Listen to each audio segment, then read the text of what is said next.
1 month from Election Day in the race for City Hall in Buffalo. Lots of developments in the campaign as we head toward the home stretch. And joining us live right now is Geoff Kelly. He's been all over this race for our nonprofit partners at investigativepost.org. Geoff, it's always great to see you. And I want to start with something that I wouldn't have anticipated we would be talking about, and that is stamps, as in literally rubber stamping a candidate's name. What did investigators find about Mayor Brown's plans involving these stamps?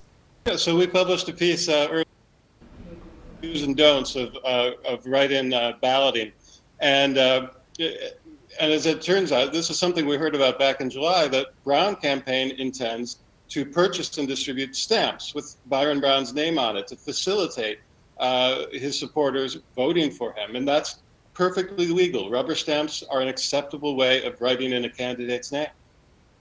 Yeah, it is interesting and certainly something that we're not used to. But of course, write-in elections at this level, we're not used to that either. The mayor is also facing this ethical challenge over an ad that a lot of our viewers have seen over the last few weeks. Of course, it features members of the Buffalo Police Department saying that they worry they would be fired under India Walton's plan. She has said that she would not actually fire any police officers. But you watch that video and you can actually see it's not their regular uniform, but you can see police logos and such on some of their clothes. So what should we know about this ethics complaint that's been filed about that?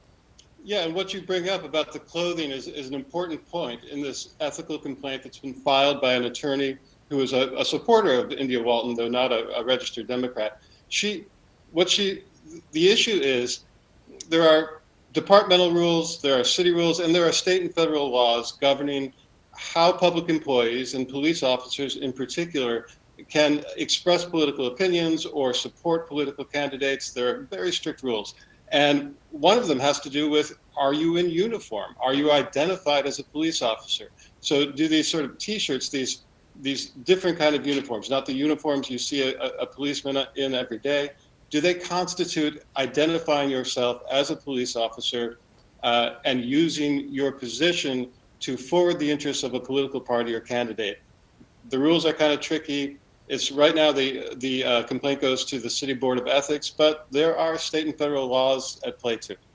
Yeah, it wouldn't be the first time we've talked about legal and ethical issues in this race. No, and in fact, this came up back in 2013.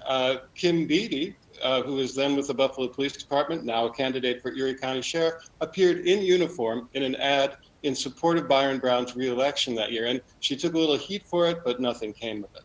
Interesting. The Walton campaign adding some advisors to the team, including one who is currently part of this team. Guys, if anybody's watching here, there we go. Already working in City Hall, and so there's a little bit of a concern about who they're adding and how that's playing out as well. Yeah, so with today's announcement, adding 6 new names to this advisory council, they now have a dozen. And one of them today is a fellow named Chris Hawley, who's a senior planner in the Office of Strategic Planning. He has been a supporter of India Walton since before the primary. He is, should be pointed out, protected by a civil service title, so he knows that he has a job, despite his obviously siding with the mayor's challenger. But he will be consulting with her on issues of urban planning. Geoff, we've got about a minute left. I want to end by just asking you, we mentioned that the election is a month from Saturday, right? That means, 4 weeks from this coming Tuesday, people will be heading to the polls in this race. We really are entering kind of a new phase. It seems like we've been talking about this for so long, but what do you expect for these final 4.5 weeks as far as, we're going to see them all over TV and of course out campaigning, and there have been so many surprises. I guess we should be ready for that too. Yeah, absolutely. I mean, as you pointed out, we've been seeing the mayor's TV commercials for the past couple of weeks, and India Walton's first TV commercial debuts tonight. So that will be circulating around. And generally speaking, you're going to see a lot more money spent. You're going to see a lot of flyers in your mailbox. You're going to see more TV and radio commercials. There's going to be money spent, probably independent expenditures, certainly on behalf of the mayor and probably on behalf of India Walton too. So some of these messages, we may not know exactly where they're coming from. They're not coming directly from either campaign. It's going to be a real busy month. Yeah, definitely outside interest, of course, interest in the city of Buffalo and Western New York as well. Geoff Kelly, I follow your coverage literally every day on this. Really appreciate what you do, and thanks for coming on. It's my pleasure always. Thank you. All right, and thank you everybody for watching our town hall tonight. If you have a question or comment, our text line number is 716-849-2220.